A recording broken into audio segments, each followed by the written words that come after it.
ভুতুড়ে বান্ধবী। ভুতুড়ে বান্ধবী। বৃষ্টি পড়ছে, এই বিদ্যুটে অন্ধকার, তারপর আবার এই বৃষ্টি। একটা আছে গাড়ি ঘোড়াও চলছে না, সব গাড়ি বন্ধ। একটা অফিস থেকে ফিরতে খুব দেরি হয়ে গেল আমার। বাবারে বৃষ্টি পড়ছে না বাবা, আরে বৃষ্টির মধ্যে একা রাস্তায় অন্ধকারে হেঁটে যাবো কি করে কি জানি।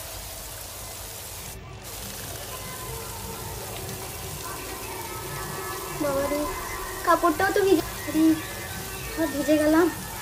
কি দাঁড়িয়ে আছে মনে হচ্ছে না, দেখি এই যে শুনছেন।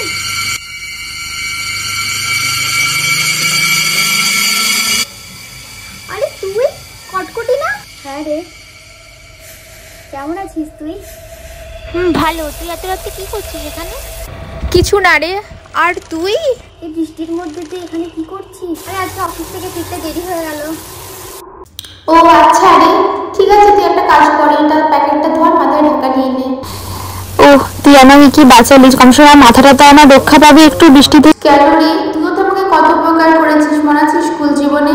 আমি যখন টিফিন নিয়ে আসতাম না, তুই আমাকে টিফিন খাওয়াতিস। আমি যখন পড়া পারতাম না, তুই আমাকে পড়া সলভ করে দিতিস, যেহেতু আমার টিউশন ছিল না, গরিব বলে। অনেক উপকার করতিস তুই। তাতে আর কি হয়েছে রে, এইটুকু উপকার কি না করে বল মানুষ মানুষের জন্য। তো তুই তো আমার বান্ধবী রে, এতে তোরও যেমন বুদ্ধি বাড়লো আমারও বুদ্ধি বাড়লো বান্ধবী। ঠিক আছে, এবার অনেক রাত হলো, তুই এই প্লাস্টিকটা মাথায় নিয়ে এবার তাড়াতাড়ি বাড়ি চলে যা। আর এই রাত্রে অন্ধকার একা থাকিস না বাবা। আচ্ছা ঠিক আছে রে, যার মাথাটায় ভালো করে প্লাস্টিকটা দিয়ে দি বাবা। কিন্তু তোর ওইটা মুখে কি হয়েছে? ও ও না রে, কিছু না রে, একটু ব্যথা পেয়েছিল তাই একটু লাল হয়ে গেছে, আর কিছু না রে। ও আচ্ছা ঠিক আছে, আমি এবারে আসলাম বুঝলি, অনেক রাত হয়েছে, বৃষ্টিও পড়ছে, আমি আসি। ঠিক আছে আয় আয়। কিন্তু কটকটি তো কটকটি কটকটি গেল, কটকটি কটকটি কোথায় গেল? কটকটি কোথাও তো খুঁজে না তো কটকটিকে।